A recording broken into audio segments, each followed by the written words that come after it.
Rat Salad Review with your hosts, Wayne Noon, Greg Norville, Uncle Saxon, and Pete Peters.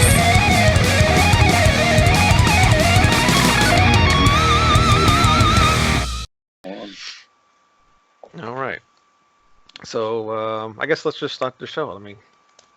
We usually do the show live, but I don't know if you saw my message saying I wrote I can't do it live no more. It's just too much of a pain. So Yeah, I did see that, but that's cool. Listen, so I'm the first shot of being pre-recorded. yeah. Well, that's usually what our show ends up being because Greg's already laughing because half the time we do the show and it doesn't work anyway. So just stupid technical problems always. Yeah, we call it in the business pre-rec, and then afterwards it's post-rec, and then during the middle it's just a rec. Like a Fisco wreck, yeah. Fisco rec. Exactly. You got it, brother. Awesome. All right. Well, welcome to Rat Salad Review. Today we have Anthony Fabrizi from the band Indestructible Noise Command, right? That's right. That's right. Welcome. Well, thanks for having me, guys. I appreciate it. It's great to be on. No problem. Yeah, good to have you. It's an awesome album, too. Hey, thank you. Appreciate that. Yeah, when did we review that? It was 2 weeks ago? Yeah, I think it was not too long ago. Yeah, that was the first time I've listened to any of your albums. Yeah, I did see you mention that in there, and you were kind of a newcomer to our music, and I'm glad you liked it. Yeah, no, I really liked it a lot. And then these guys told me you guys had so many other albums, and I was like, really? I thought you guys were a new band, and I checked and I saw all your new stuff. And what are you laughing at? We've been around a long time, you know. There's a small gap between albums 2 and 3, just a tiny little time lapse there. just a bit, you know. Three decades doesn't count that much, does it? You know. Not in our old ass book. Yeah. So when I went back and saw all those albums, now I have to go back and go buy all those. So. Thanks, man. Appreciate that. Definitely cool because I really love that new album. So, and once I like a band, then I gotta get everything. So, that's just how I am. Well, that's a true fan, and we wish everyone was like you. Unfortunately, not everybody is, but hey. Oh, okay. Well, all right, wow. You okay? You. And a little bit of Greg too. So actually, when did the band actually start out? So we originally formed back in 1985, Wow. when we were in high school. Dennis and Eric have been friends since grade school, and Eric and I ended up in the same high school down in Bridgeport, Connecticut, and he was a couple years ahead of me in high school, and I knew he had. Played guitar, was into music because he had long hair, you know, and I had long hair, and we're walking around the hallways of school, and he had his Metallica denim vest on, and you know, and I had my Megadeth t-shirt on, and so we ended up talking a bit, and he's like, yeah, he goes, we got a band, we do covers, you want to join? You know, we need another guitar player, so that's how it all started back in 1985. Wow, real cool. That's awesome. Indestructible Noise Command also has the best cover of a Cars song ever. Just want to throw that out there since we mentioned covers. Which cover is that? That was What I Needed and Candio. Oh, really? Okay. Yeah. Check it out. Sorry, man. Didn't mean to cut you off. Yeah.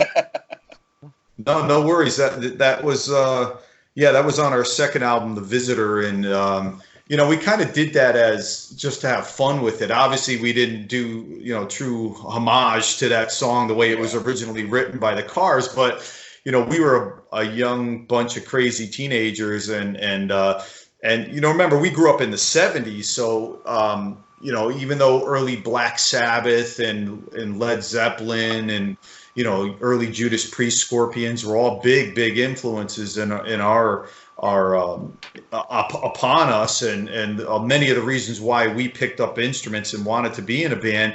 There was, however, always that parallel of bands like Foreigner and the Cars from that genre, who still had, you know, just a little bit of an edge to them in that time, but they were considered rock and roll. And I remember being a kid listening to those songs, and Eric and Dennis did as well. And we said, hey, we should do a cover. And I think we were one day at rehearsal, somebody started the song, we all joined in, and I think we wrote it on the spot, like in a couple of minutes. We kind of tweaked it to the way it is on the album.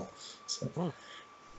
That's cool. Really cool, man. Yeah. In my mind, my fantasy mind, you were listening to Black Flag's first album. Or I'm sorry, Bad Brains' first album. Oh, and you saw Rick Ocasek was on it, and you're like, it's a no-brainer. Do a Cars cover. Yeah, no, that was definitely had to do with our childhood and influences we drew upon, and that's what how the cover kind of manifested itself, and it used to go over pretty well live too. People kind of liked it, so who knows? Maybe we'll bring it back one day. That would be awesome to see. Are you doing any kind of touring or anything for this album, or? So, yeah, we just committed to the Full Terror Assault Festival in Cave in Rock, Illinois. That's in September.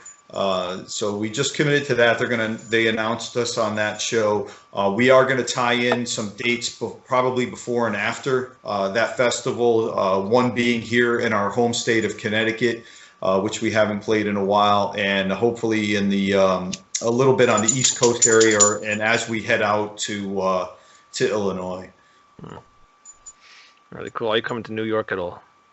I don't know. I think that's kind of up in the air right now. It all depends. The logistical challenge that we face as a band is Eric lives out of the country. Oh, really?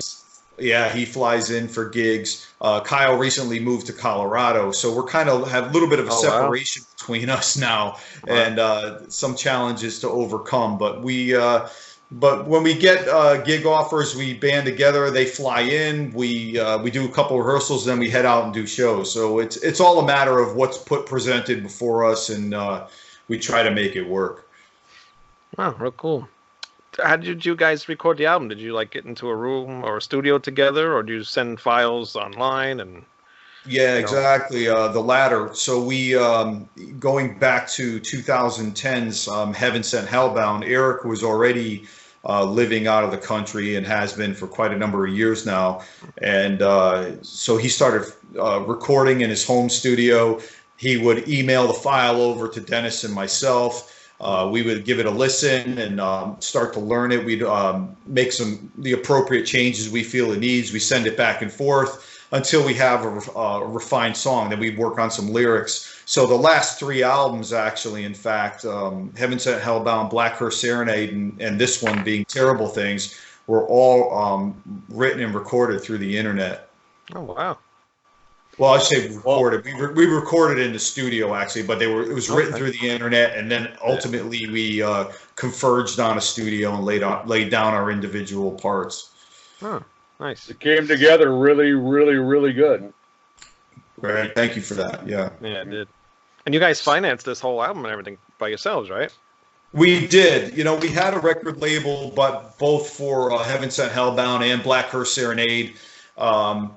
Black Hearse Serenade we felt was a good effort on our part, and we felt it was a good album, you know, for where we were in that time, and but we weren't happy with the way the record label handled the PR and the rollout of the album. You know, when you get more hands inside of something, everybody has an opinion or a thought process on how the business end of things should go. And I have to say, you know, for us as a band, we're a bit of an anomaly in the industry to some degree, and I'll explain. You know, I think we know what's best for us. We've kind of been that band that since the 80s, since we took that long overextended break in the 80s, and reunited in 2010, we kind of did things on our own terms because we walked away from the industry and decided that, hey, listen, we're going to build careers for ourselves. We're going to have families. And when we get back to doing the music of Indestructible Noise Command, that's going to parallel our lives. Now, a lot of people take the all-in approach, is where they'll start a band and they'll be fairly relentless in their pursuit to try and achieve success. Right. Now, listen, we don't fault anybody for that, and I tip my hat for people. We wouldn't have as much great music as we would if bands didn't do that. But however, there's a lot of self-sacrifice that goes into that, and we saw the writing on the wall many, many years ago and said, we want the plan B. I think that's better for us. And we'll come back and revisit the music, and we're kind of glad we did it that way. However, it does offer us some, as you can see, some limitations on the amount of time we could be on the road, right. When it gets back to the record label thing, it's the record label wants you on the road constantly. The booking agents want you on the road constantly, and so does management. And so do the fans. What's that? And so do the fans. So do the fans, yeah. I know. And listen, we're really trying to get out there and capitalize on it the best we can. However, with credence to our jobs, Dennis and I are career firefighters, and we just can't drop everything and leave for a long time. Thank you. Appreciate that. Yep. All right, John, Greg. John, Greg, go. Okay. Well, one thing I was wondering is, this album is a real full-on thrash, just assault. What kind of led to that? I was just curious because this one sounded a lot different to me than the last album. That's all. Right, and it is. So back in 2010, when we got back together, we were still finding ourselves in how to write again, how to be a cohesive band again, and find our voice again, if you will, in metal. We had our old roots from the 80s, which was a very young and immature I.N.C, if you will, for lack of a better term. You fast forward 25 years later, and you have guys who have been through a lot more in life and have experienced a lot more, and have a little bit more, I like to say, refinement in our playing skills and our attitudes. So we, that's going to be a reflection. But putting it all together and putting it down on a recording, it's almost like taking up a new sport. Your first attempt at it is not going to be exactly what you want, but it's a representation of you. But it's going to get better in time, and the more you train with it. And that's how the albums went, as we saw it. Heaven Sent Hellbound, our first album since we reunited, was a little raw for us. We were trying to find our voice. Black Hearse Serenade was a little more refined, but it was still not exactly like it still didn't touch upon where we truly came from. And I think this album, we really tried to go back and say, hey, we want to go back to how we got started and find that voice that we really had back in the 80s, but with our modern take. And I think that's what we accomplished on this one. And I really think we came pretty close to hitting it on the head for us, for our satisfaction, and the feedback from the fans. We're really pleased at the feedback we're getting. Yeah, no, I agree. I really think you guys did. It totally has that 80s thrash sound and feel to it, and of course, it sounds like Indestructible Noise Command, but it sounds so fresh too, though. Yeah, that's that. I think that's that mix of old and new. Whereas, you have the more the maturity in each individual player, but yet we still retain that old school voice. And when we put that together and started writing, and I have to say this album went a lot smoother and a lot easier than the last two. And not that they were that difficult. I mean, we clashed a little bit, Dennis, Eric, and I, on the writing process and our thoughts and the path we should take. This one was very, very smooth. It was very relaxed. Eric threw out his ideas musically Dennis and I picked them up, refined them, and ran with it. We were writing lyrics, and it just flowed. I mean, before we knew it, we had the complete album written, and we were ready to record, and we were all very pleased. It wasn't an arduous process at all. Yeah, no, you can tell too. Just the feel of the record is just very natural. Alone, the track listing is great. I love how the album flows. Yeah, it does flow really good. Yeah.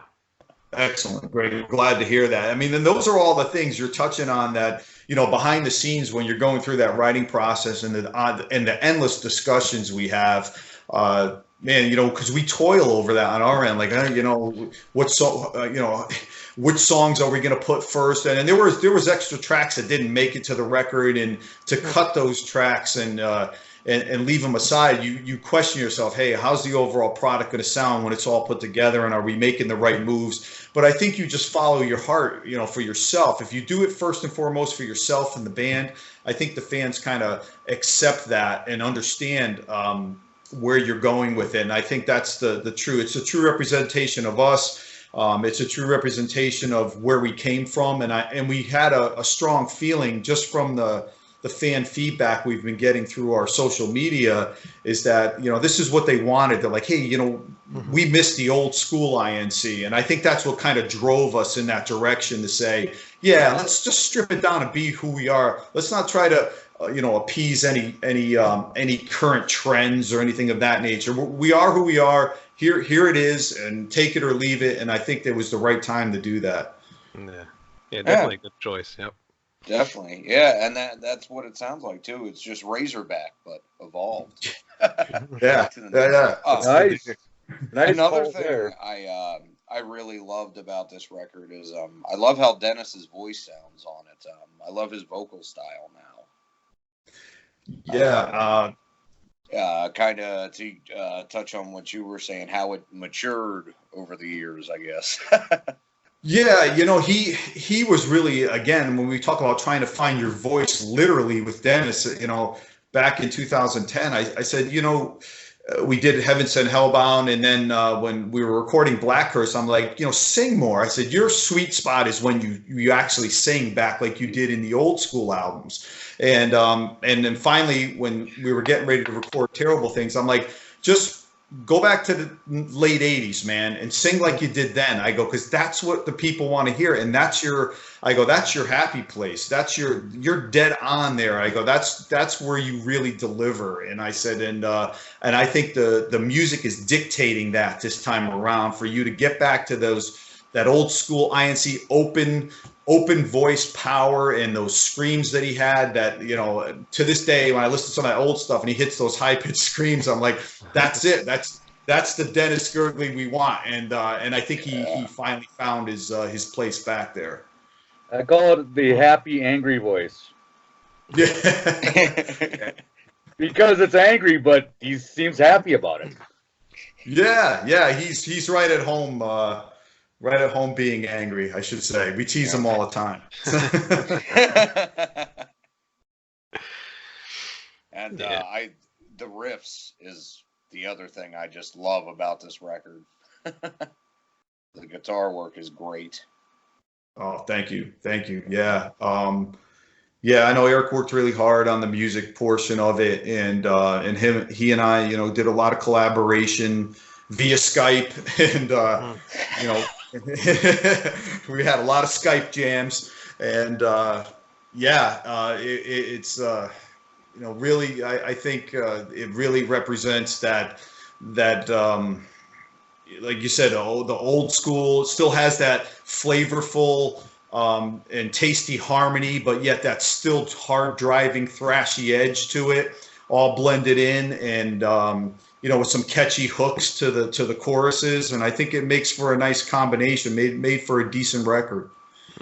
Yeah, that's what got me, is all those catchy, chorus and things. That really gets me. That's one of the best things about an I.N.C record. They're pissed off, but they're having fun. Yeah, man. Yeah, I think most artists, when you think about it, you write a song, you want people to listen to it and want to make, hey, I want to listen to that again. And by the second time, they're already kind of singing along to some of those choruses, like in Declaration or Identifier. They're not that hard to learn, and if it leaves that impact on you when you're at work one day and you're singing that in your head, then I think we did our job. Yeah, you did. Yeah. Definitely. John. And John. John, Uncle Saxon. I got so many questions. Go ahead, man. I'm here. So many questions. Holy shit. Well, first you say a thrash edge. I think this album is full throttle thrash.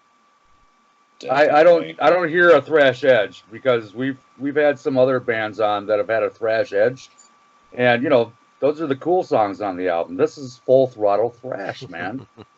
And I fucking love it. I love every song on this album. Awesome, man. That is a great compliment, and it really humbles us when we hear that. Believe me, it's appreciated more than you know. And yeah, I say thrash edge because I sit here and wonder. I can't tell you the countless days and nights, and I sit here in my music room practicing, and and knowing the albums out there, and I sit here wondering, what do people think of this, and like I said, you do get feedback. You go online, you read the reviews from the pros. You go on, you read the Amazon reviews. But however, it's always great to hear it straight from the mouth of people who appreciate your efforts, and to know that, hey, yeah, this is a thrash record through and through, because that is truly who we are. And to know that it's bringing people that level of enjoyment. They're like, yeah, this is driving me through my day. I mean, to us, that's the greatest compliment we can get. So, well, let me say it again. This is a full throttle thrash album. Yes. And no offense to my co-hosts, I'm 50. I lived through that shit. Yeah, I was there in the pit. I think I saw you at First Ave. I want to say that you were opening for a German band. Do you remember touring with a German band in like '89? Oh man, who do we do shows with in '89? Good God. It was at First Avenue in Minneapolis. Oh, that rings a bell.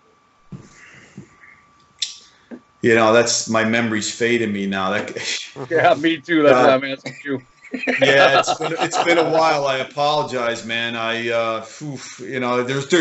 Going back, you talk about, because you really bring me back to the day where playing those clubs and with those, alongside a lot of those emerging thrash bands. And when I say emerging, people don't realize that in the mid to late '80s, thrash was ramping up. Right. Yeah, you had Metallica's Kill 'Em All and Killing Is My Business and all that, and Peace Sells came out, but to play alongside and tour with bands like Death Angel and Exodus and Nuclear Assault and Overkill and Pantera. I mean, those were some of the most memorable times and shows that you ask any of the other members of the band and they'll tell you, man, it was just. In hindsight and retrospect, you're just blown away when you think about it now, because you knew something incredible was happening, but and you knew it was special, man. You knew it was something inside you said, this is big, or this is going to be big, and this is going to leave a lasting impression. There's no doubt, but you just didn't know how big, and. Right. And it was, and I look back upon it now, I wouldn't trade it for anything. It was just the greatest time. And again, like you mentioned, there were so many great bands that we had the pleasure of sharing the bill with. It really was an honor. And to this day, we're proud to have done that. Well, I've got friends that remember that time period way better than I do. So I'll ask them and get back to you. Where did Eric move to and why? Eric is in Cyprus, over in the Mediterranean. So he lives over there because of his wife has family there. When he got married, they moved out over there, and he runs an internet business, and I guess probably that locale was one of the best spots for him. So he's been there for a number of years, and I don't think. I think the move was purely based on family decisions at the time, because back when he moved many years, I don't know, it was 20 years ago now. He made that move based solely on family, and with no intent at that time. We weren't discussing any reunions or anything of that. Although the topic came up every now and then, we would give each other a hard time about, hey, we really should reunite and do an album. That's been going on for the longest time. It just took longer than we thought, you know. And you wouldn't do the album without him, right? No. He's so Dennis, Eric, and I are you know, obviously 3 original members. There was Gary DeGay on drums, who did the first 2 albums with us, and is still a friend of ours and lives locally to Dennis and myself here in Connecticut. Then we recruited Dave Campo on bass, who is a friend back from when we started as a cover band. He was right along there with us. He was playing in his own bands. He roadied for us back in the day. And it was only a natural fit when we decided to add a bass player and just have Dennis handle the vocal duties. Dave was the natural progression to include him in the band. And he's been a tremendous and valuable asset for us. And he's a key component. And as you can tell, probably we get a lot of feedback on the bass lines on this album to tell people, I love that I could hear the bass lines, and I love that, you know, the bass has got these great riffs going on, and that's all a testament to Dave's playing and his skill, you know. Well, you screwed my next question. So yeah, give Eric big props. It takes a lot of balls to live in Cyprus, of all places on the planet, and you know, make that thing happen so well. So my next question is, do you ever want to kick Billy Milano's ass? You know, the funny backstory about Billy Milano, from what I remember anyway, and I haven't seen him in, I mean, quite a number of years. So we used to play in Long Island, New York, at a place called the Sundance. It was in Bayshore, Long Island, and many gigs out there, and what a great time. And who else would be in the audience but Billy Milano? Almost every time we played, he would be in the crowd watching us play, come up, we'd hang out. And I remember back in the day, and we were big SOD fans, as I'm sure you guys are. And man, we had some good times. And then obviously SOD disbanded, became MOD, and you know the story from there. But I haven't seen or heard from him. I know Eric has reached out to him, and in an effort to try and put together some shows and whatnot, but I think he kind of fell off the radar with us. So I'm not sure. You got any inside intel on him? No. I think he's gained a couple of pounds. Other than that, no. Personally, I love Billy. I've met him a few times, and you know, the last album didn't do much for me, but don't tell him that, because well, I live in Minneapolis. You can tell. My last question is, and let me tell you my personal opinion on Terrible Things is I think I posted it somewhere, but all killer, no filler. This album is my album of the year for so far this year. Yeah. And I crank it. I crank it with the top down. I crank it with the top up. I crank it in my bathtub. I crank it everywhere. And it's I'm really proud of you guys for coming back so fucking full tilt on this thing, man, because and the production, you know, I like that old grimy, greasy Plasmatics Ramones production, but this album sounds like it should sound, and you did a really good job, man. Wow, thank you. Again, that's a humbling compliment, and again, a testament, I think, to, you know, I give a nod to all the other guys in the band, because they all, you know, every single one of us really put our heart and soul into this record. And we, you know, it was recorded at Dexter's Lab studio here. It's a local studio headed up by Nick Belmore, who is the drummer for Dee Snider and Jamie Josta's solo band. He was the engineer behind the board, and helped produced it. And so, you know, I give a big nod to Nicky Belmore at Dexter's Lab for doing that, and he did a great job. Yeah, Cool. yeah, definitely. Hear every instrument very clear. Yeah. I like how you Especially can hear Campbell. everything. I got one more question for you. Go ahead. Do you know why so many Italians are named Tony? Does this have Why? to do with the No, two this is New where you York? just say why. Okay. All right, why? Fuck it. You ruined my joke, Tony. For everybody else, it's because they came over and they all had tags that said to New York. Okay, thank you. Goodbye. Yeah. Real funny. Oh, I got it. I still got it. A little bit. I don't know. Well, you answered my question about who produced it, so that kind of ruined that one. Oh man, I'm sorry. I'm ahead of the That's all curve. right. That's all right. Any new bands that you like that are out now? Oh, new bands. I gotta tell you, it's hard because out of all the guys in the band, all the other guys are really in tune with the latest and greatest and follow kind of the newer bands coming out and the hottest stuff out there. But I have always been like the classic metal guy in the band. Okay. I mean, I can't stop listening to my old school Accept and my new. I'm a big Accept fan. I'm a huge fan of German metal, Accept, the Scorpions and whatnot. But the Accept are my boys, as I would say, and I'd love to tour with them. That would be one of my dream tours. But newer artists.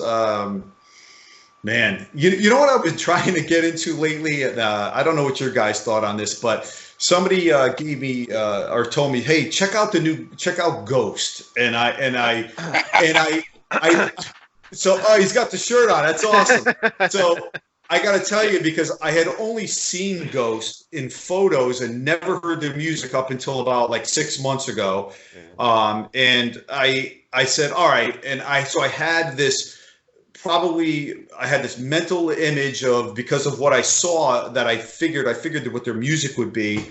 I kind of imagine, it's going to be really demonic or out of the gate crazy. And I put the album on. Is it Meloria? Is that what it's called? Yeah, Meloria. And I started listening to that, and I was like, what the hell am I listening to? And it really threw me in left field the first time out. But I'll tell you, after a couple of rounds, I said, I got to give this a chance. It did grow on me a bit. I do like it. So I've been listening to them a little bit, and trying to shift my focus from just the old school stuff to try and embrace some of the newer things coming out. Yeah, on their first album, they do have kind of like an old, like a Blue Oyster Cult kind of sound, like it made a little old Merciful Fate too. Right. Yeah. I'd say that's correct. And I hear a little bit of Sabbathy stuff in their riffs every now and then, and which is cool because I'm an old school Sabbath fan. But so it's But I put on the metal station, and I listen to anything that pops up, and just to keep me going and get influence off of whether it's old, new. I like to give everything a chance. Yeah. Very cool. Album versus album, real quick. Album versus album. Restless and Wild or Balls to the Wall?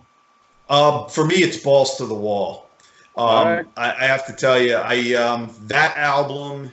I had that album on vinyl, and I still have that copy. Believe it or not, I bought it as a young kid, and I can't tell you the countless hours I spent. Do you know what it's like back in the day when you're learning to play guitar and you're trying to learn it off vinyl, because there's no, even when cassettes were out, that was a big breakthrough because you could at least stop and rewind. It's like you're trying to do something on vinyl and it was terrible. You have to move the needle. But Balls to the Wall for me was probably the bigger breakthrough. I mean, that's one of those albums I could literally put on, listen front to back every single song and not get tired of it. And Wolf Hoffman's soloing on that record was just incredible. Metal Heart is the same way with me, so. Yeah, that's a good one. So do you prefer vinyl or CD, or are you a digital guy now, or what? Yeah, I've adapted to the digital stuff. Do I definitely hear the difference in the sound? Yeah. yes, I do notice it. As a tone purist, and as a guitar player, you're always seeking the best tone possible. So I do recognize it. However, for ease and convenience, it's almost like you're forced into that. Yeah. That just everything's right here in your phone, and even my doggone amplifiers for my guitar, I could literally plug into. This is how I practice now, is through my Oh, doggone wow. phone with a set of headphones, and I can load up a song and jam along with it, and it's insane. So it's almost by default that I've been forced into that corner. What do you use on your phone that has amps? Like Positive GarageBand? Grid. I'm Oh, using good. Positive Grid Bias and Jam Up Pro. It's pretty killer. I like it. Oh, wow. Hmm. That's interesting. Well, you are a pro, so Oh, Why nah, You have to go hardly, but I appreciate the compliment. I'd say by now you're a pro. You're all right. You're okay. Greg, anything else? Nope. Yeah, I'm No, good. that's it. Really? Yeah. Wow. Other than everybody should buy this album Yeah, and they like should. 10 copies of it, because New York's all right if you like saxophones, but we'd really like to see I.N.C in Minneapolis. no shit. Now we're gonna have to go to Illinois, Dragon. Man, we're gonna go to that show in September. Are you? That'd be awesome. Yeah. So if we hit you up, we can say hi, huh? Absolutely, man. We look forward to hanging with you guys. I just want to mention a couple other things that I didn't mention. I talked about most of the guys in the band. If you don't mind, I want to mention our drummer Kyle Shepard, Oh, definitely. who came in for the Black Curse Serenade album. And just a really talented young guy. I mean, what a great player and an old soul. Great addition to the band. Really, he fits right in with us. Also, I want to thank you guys because a lot of people look to the bands who create the music, but none of this would matter if it wasn't for guys like yourselves who really fly the flag for heavy metal and thrash metal and give it the reviews and give it the airtime and spread the word, because without fans and guys like yourselves, it would make our job nearly impossible. I mean, as difficult as it is in this day of illegal downloading and record sales have been pretty much obliterated, what keeps us alive is people like yourself spreading the word. So from our band to you guys, is thank you for that. Yeah, no problem. Thanks for the great music, Yeah. man. And I did think of one more thing, actually. Yeah. Okay, yeah, so we don't know where Billy Milano is. However, a bass battle between Dave and Danny Lilker would be pretty awesome. Oh wow. That would be. I think Dave will take them. Honestly, I think so. Yeah. Yeah, Dave's got a lot of technique in his playing, which I like. He knows he plays very tastefully, and he knows when and when not to play, which is the true sign of a seasoned musician or seasoned player. So he's got that down. My last word is the Fiscal Rec video. Here's to you, man. Here's to the 50-year-old still fucking ripping up old houses, man. Wasn't that love awesome, man? I love that. I wish I could have been Yep. in that crowd with you, man. That What was that? Brought my sledgehammer. That was an old-fashioned keg party, man. We just invited a bunch of people, and that actually was filmed in Dave's bedroom. Well, it brought me back to the old days, and I appreciate that. Awesome. Thanks again. Well, that's cool. Everybody got all together. For the video. Fiscal Rec. Exactly. That's cool. Everybody came together for the video, huh? Yeah, Yeah, so everybody's it was a lot of old school friends and fans from back in the day, and we just kind of gave an open invite to anybody in the area, and we had a good RSVP, and they all showed up, and it was just a fun afternoon of filming and beer drinking, if you will. That was most of you guys getting to. Did you know you were gonna get together, or was it kind of like people were already here? Because I know everybody's from different places now. So was everybody already coming to you guys to record? I mean, to film, or did you do that after you recorded or something? Yeah, I'm trying to think. That was right around the time we were mixing the album. So Eric had flown in to do the mixing, and because we all wanted to be in the same room, because there is a certain point where you want to get back together as a band and be in the same room with that creative process to some degree. Dennis, myself, and Dave and Kyle, we all recorded here in Connecticut at Dexter's Lab, and Eric actually laid down his guitar tracks in Cyprus, and they were sent over to be added into ours. And then, but however, in the final mix, we were all together in the same room. We still try to adhere to that formula so that we could all have collective input at that point. Yeah. Nice. Very cool. So how is it being a fireman? Yeah, it's a great job. I got to tell you, I've been on the job. September will be 26 years for me as a firefighter. Awesome. And How thank many you. cats is that? A lot of cats out of the tree. Yeah. Were you involved with like 9/11 or anything when that happened? Dennis, the singer, he went down to New York for 9/11. I was away on a cruise in the Caribbean when 9/11 happened, and I woke up to the cruise director over the loudspeaker saying, "Turn on your TV. There's been a terror attack in the United States." And I got to tell you, for me personally, as a rescue professional, I never felt more disconnected in my life. All I wanted to do was get on a plane and get back home. Yeah. Shittiest vacation ever, I'm sure. Yeah, it was tough, and believe it or not, I proposed to my wife the night before. Thank God I did it that night. I didn't wait another night. So that was a bit of a buzzkill, but luckily, as soon as I got back to Miami and when I got off the ship and they found out I was a firefighter, they literally put me on the first plane when they opened the airspace, and they flew me back into New York because I was going in. And so that was pretty amazing. But yeah, Dennis was literally down on the pile digging. So he spent time down there. Yeah. Wow. Well, hopefully he ends up being all right, because so many people got a lot of terrible things from all the smoke and everything from that whole thing. Yeah, we know quite a few guys personally that suffered the consequences of that, and unfortunately, so we'll keep our fingers crossed, and hopefully, it won't have any effect on anyone else. But Yeah. Well, if you never had respect for fucking Dennis before, you got it now, man. Yeah. No shit. Yeah. Sorry for bringing the show down now. Jeez. No, that's not. That's correct. That's correct. That's correct. Yeah, very cool. All right. Well, I appreciate you coming on the show, and really love the album. And the older albums, do you plan on ever reissuing them, or what? Anything? Yes, going on with them? They were reissued in 2010.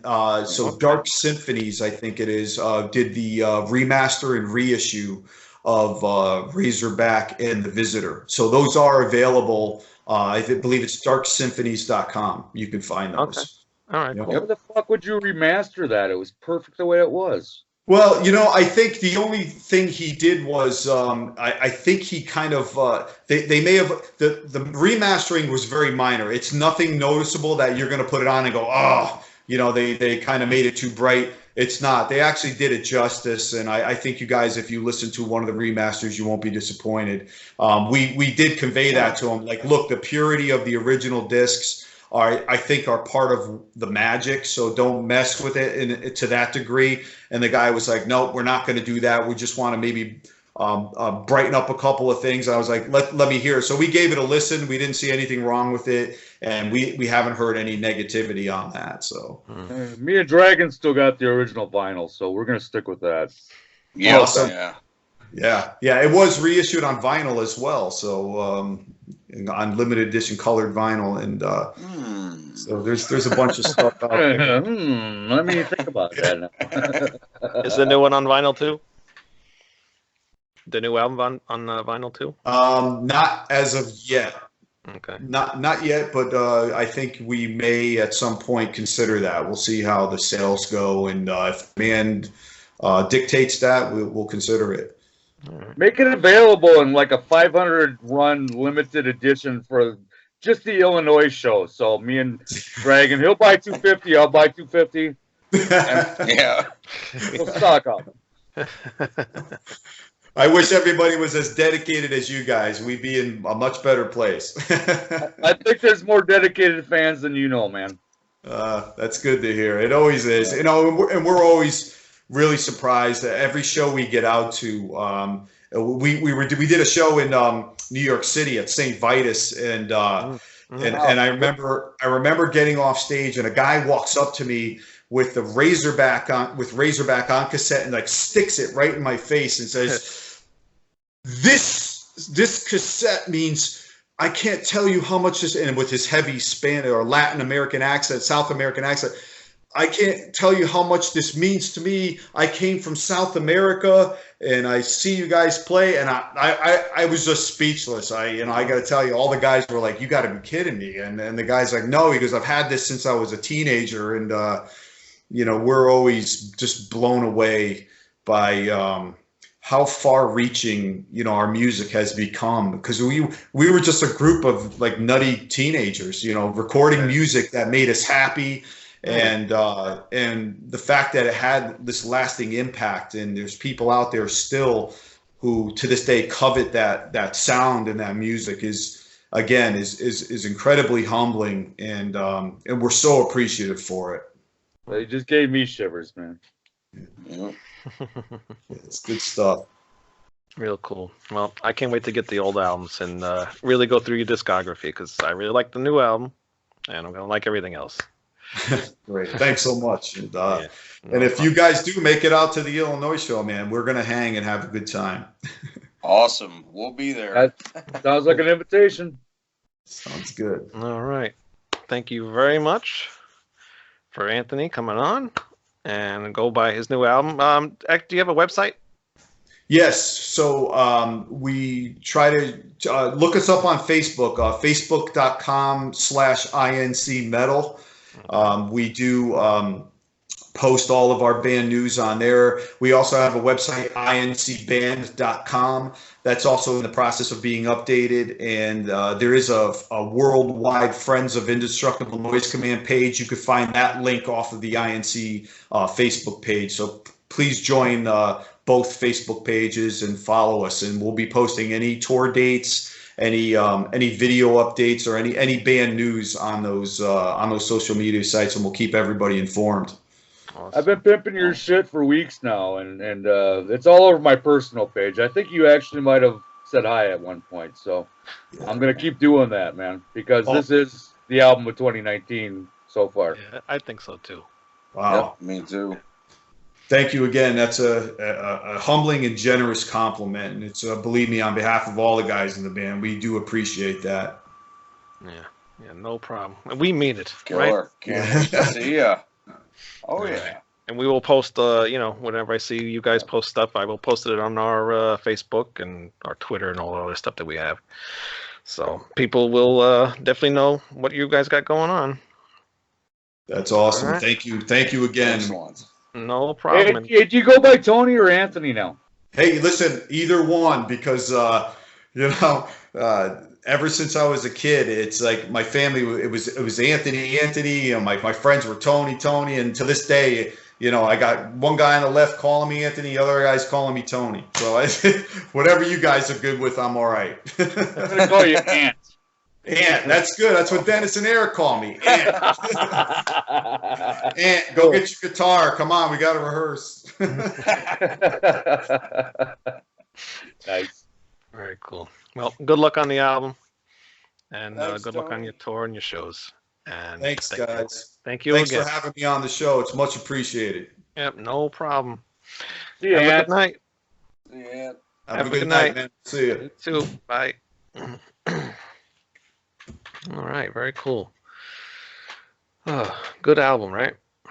Fucking Yeah. what is this album? Fucking hey, this album's amazing. Yeah, really cool guy too. Really nice. I'm glad we had him on. Yeah, me too. That was awesome. I'm glad you suggested it because I know. I'm What? still surprised that you can get cool ass artists like that on this show. All Yeah, you gotta do me is too, message actually. them, and you just gotta message them and hope that they write you back. And he did. He was a very nice guy. So Even though it's just me, you, Wayne, and Mezzy that watch the videos, they still come on. It's great. Oh, here's the Dan Bezendahl, by the way. Mezzy! Yep. yes, thanks for watching, Dan. Well, there's other people that watch too. There got to be other people that watch because when I go back and look at our views, there's always a good amount of views watching it. So That's basically my pussy posse. no, there's other people too. It's not just your people. Oh my God, keep that in. Keep that in. God damn. One way, it's not sexy without the dollar, but DJ Juice! yeah, there's a lady I work with though that watches it every week. It's kind of neat. She went through, I don't know, I guess it's still technically a midlife crisis, even though she's like 58, 60. But her boss killed himself and murdered his wife. What's up, Juice? Hold on a second, Greg. Hold on a second, Step Rick. in. DJ Juice is here. There you go. Love this man. Get him some juice. Let's go. But so she wasn't working her regular job or whatever. I don't know. She was just real distraught, and she was talking about looking for something to occupy her time. So Yeah. I just gave her the link, and I was like, "Well, it'll make you laugh if nothing else." But she's actually been listening to some of the albums and likes Oh, them. really? Yeah, Wow. it's pretty neat. Is she a metal person at all, or no? Not really. Wow.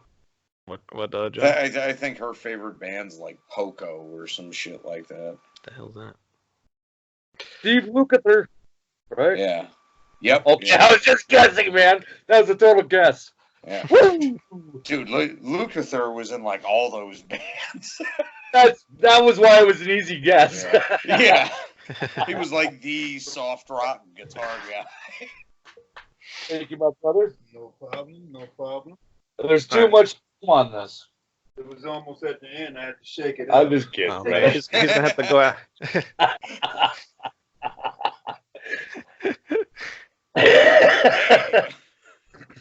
He's gonna have to go out and go get another can of that stuff.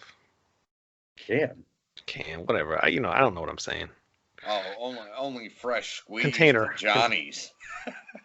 Yeah, fresh squeezed Minnesota oranges. You make them squeeze it too.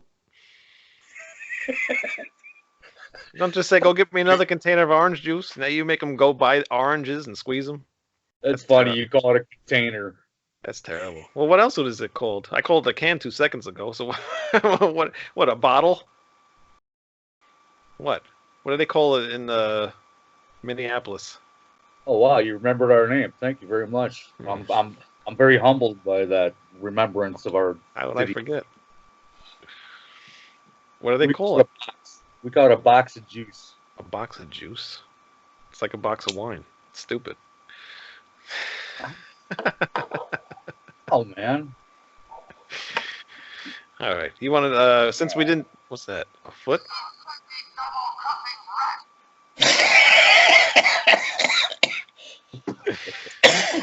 Since last week you didn't have your Uncle Saxon story time. You want to do it? Shit. I gave you some time. Well, I was all prepared last week when we were talking about Ozzy. So I'm just gonna go with that. But go ahead, Noggle. What do you I have was to say? going to say, since it happened in between this, make sure you cut out the part where I talked about my coworker's other boss and shit being murdered. That's not cool. That can't. No, I can't. Don't make me erase that. Yeah. You're gonna have to chop. That's Oh my on you, God. man. Yeah, that really is. Well, That's I not didn't easy realize to we cut were that still out. doing the show. I thought it was just the interview. No, It says Wayne is recording the call. still recording. Well, that's it. I didn't end the show. I didn't say good night to everybody. I just Well, either said way, you good night gotta to cut Tony. that out. Come on. She don't care. She don't watch. She don't really watch. She's just telling you she watches. Yeah, whatever. Fuck it. Tell your Tell you, story. tell you sorry. Is Nobody this where knows who my she is. intro comes in? Yeah, I don't have the music on here. I'll do it right now on the podcast. Kids, Go. everybody gather around. It's time for The year was Stories with 1986. Uncle Saxon. I was a 17-year-old punk rock thrash crossover maniac. And I met this girl named Wendy, who is the most irritating female that I'd met up to that time. She was about 5 foot tall, long blonde hair. She was cute. I'll give her that. But she was this irritating hanger on. And she always said, "You want to know something? I'm a virgin. You want to know something? This and that. You want to know something? You want to know something?" And you just wanted to not hang out with her. Except she was so cute. Mhm. So one night, me and her brother's girlfriend were down on East River Road, and there's this distribution area right next to the train tracks. And every now and then we'd go down there and we'd hop up in the docks, and the truckers would get in all tired at 2 o'clock in the morning and say, "Yeah, kid, I'll give you $20 to unload my truck," and we'd do it, because Oh. $20 is $20. Scared me there for a second. Yeah. Well, I'm getting. Continue. Well, this particular night was crappy, and the truckers just weren't coming in. So me and Wendy went across the it wasn't an interstate, it wasn't a highway, it was a very busy road, East River Road, and we went down into this, and Noggle, I've pointed this out to you, this area of park preserve, let's call it, right down by the Mississippi River. Mhm. And, well, as a 17-year-old is wont to do to a cute little girl that won't shut her mouth, we end up doing things. Anyways, it started raining, and we got full of mud, and we're covered in mud, and we get done doing things, and we go back, and we're covered in mud, and blah, blah, blah. Well, the next day, I wake up, and I'm covered in poison ivy. From head to feet to arms to legs to Oh God. to the cockles to the subcockle region Oh man. to the subcockle region. I was Oh, covered my in God. poison ivy. So a couple nights before that, me and my buddy Jeff had met these girls, and we were supposed to meet them on 20th and Central over Northeast and get in their limo to go to the Ozzy show. I wasn't getting in that limo that night, brothers. Yeah. I was Rocky Dennis incarnate. It was a bad scene. So I called up some other people that I knew were going to the show, and I avoided my entire crowd, and I sat by myself for the entire Ozzy show as I'm covered in calamine and itching, my nether regions. Yeah. And everybody else went to the Thunderbird afterwards and got laid by really hot rocker chicks. And I just went back to Northeast and crawled in my little tube in Jackson Park and pitied myself for the next 2-3 days until my poison ivy was gone. So, yeah. There's that. There's your favorite uncle's Saxon's true life and sometimes embarrassingly horrible story of the day. Now, did Wendy get poison ivy? Yeah, she did. And I never saw her again. Thank God. Nope. That is not true. There's an appendix to that fucking story, but I'm not going to go into it. Hi. We had the AmFac Hotel Presidential Suite in downtown Minneapolis at the time. The most luxurious suite or the luxurious hotel was called the AmFac. I'm not sure what that stands for, but on the 33rd and 34th floors, you had to have a key for the elevator just to get on those floors. And somehow, well, I know all, but I'm not going to go into it. We got the elevator key and the presidential suite hotel key. And so I met up with Wendy again, and we got busy on in a De La Salle minibus. And it's like, okay, it's really cold. I've got some place we can go. And we walked downtown, the whole 6 blocks, and we went up to the AmFac. And so we're doing what we do up in the AmFac and the presidential suite. And it was a two-story suite. So you come in and then you could go upstairs, and that's where the bedrooms were. And downstairs was the bar and the entertainment, for, big VIPs.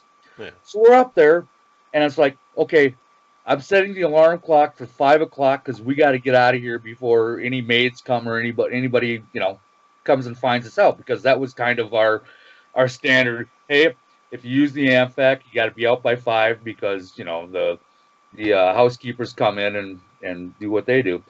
So we fall asleep afterwards, and all of a sudden, wham, wham, wham, wham, wham, jump out of bed, run downstairs. It was just the alarm clock that was going off. We thought it was a fire alarm because it was so loud. Anyways, that was the last time I saw Wendy, and I'm proud to say that that was the last time I was at the AmFac. I got some other AmFac stories I could tell you, but yeah, It's plenty of All time right. to tell thank you. them. Well, and that was your Uncle Saxon story of the week with bonus story. Yeah. Bonus content. Nice. And 1B. I'm gonna have to extend the music now. Damn. That was long.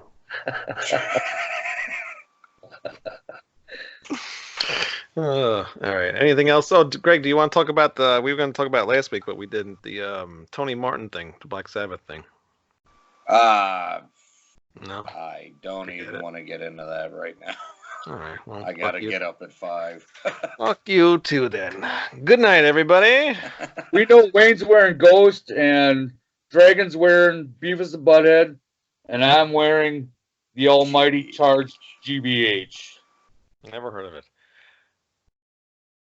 The I've band seen for another day. I've seen the logo, but I never heard. Anyway, All right. adios. All right, bye-bye. Yeah. Bye. Oh, and thanks again for Anthony for coming on. Oh yeah. Go buy his Bye, album. album. And Buy buy it. that album. You will not regret it. I promise you. I double promise you. And Greg? Oh, I promise. All right. No, triple promise. He fucked everything up. I know. Adios, amigos Later. and amigas. If any women watch, I doubt it. Oh wait, no. Greg's co-worker watches. The one that got murdered husband. Oh, All right. thanks. Jackass. Goodbye.